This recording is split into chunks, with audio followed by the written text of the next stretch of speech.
Milestone কলেজে দুর্ঘটনার খবর জানাতে সেখান থেকে সরাসরি যুক্ত হচ্ছেন আমাদের সহকর্মী আলিমুজ্জামান সাফওয়ান। সাফওয়ান, উদ্ধার কাজের সর্বশেষ কি তথ্য আছে আপনার কাছে, আর সেটা জানাবেন আমাদেরকে।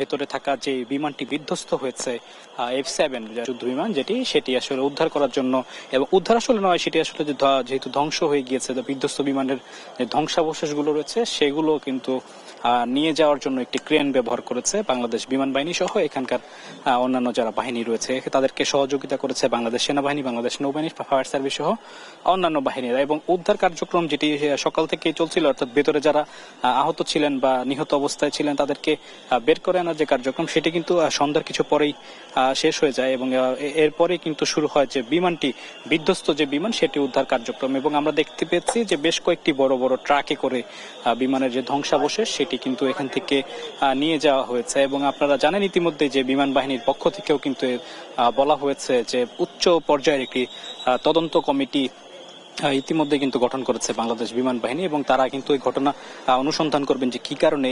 আমরা যদিও জানতে পেরেছি যে যান্ত্রিক ত্রুটির কারণেই কিন্তু বিমানটি আসলে দুর্ঘটনার কবলে পড়ে বিধ্বস্ত হয় মাইলস্টোন কলেজের ভবনের দ্বিতীয় তলায়। এবং আজকে সারাদিন যে মর্মান্তিক যে ঘটনা সেটির জন্য আসলে বিমান বাহিনীর পক্ষ থেকেও কিন্তু দুঃখ প্রকাশ করা হয়েছে। এবং এখানে এই মুহূর্তে যে অবস্থাটি দেখতে পাচ্ছি যে জনসাধারণ কিন্তু সারাক্ষণই ভেতরে ঢুকেছে, বের হয়েছে, তবে এই মুহূর্তে সবার আসলে প্রবেশ অধিকার সেটা কিন্তু সীমিত করা হয়েছে, অর্থাৎ ভেতর থেকে কিন্তু সাধারণ মানুষকে আর এই ভবনের ভেতরে প্রবেশ করতে দেওয়া হচ্ছে না। অর্থাৎ মাইলস্টোন কলেজের ভেতরেও সাধারণের প্রবেশ একেবারে নিষেধ করা হয়েছে, এবং এখানে সেনা সদস্যরা একেবারে মূল ফটকে তারা কিন্তু নিরাপত্তার দায়িত্বটি পালন করছেন, এবং তার চারপাশে কিন্তু পুলিশ সদস্যরা রয়েছেন, এবং বিভিন্ন ঊর্ধ্বতন বাহিনী কর্মকর্তারাও কিন্তু ভেতরে অবস্থান করছিলেন কিছুক্ষণ আগে, যারা আসলে উদ্ধার কার্যক্রমটি আসলে পর্যবেক্ষণ করছিলেন। এবং বলছিলাম যে একটি ক্রেনের সাহায্যে যে ধ্বংস হওয়া যে বিমান সেটির যে ধ্বংসস্তূপ থেকে যে কিছু অংশ তারা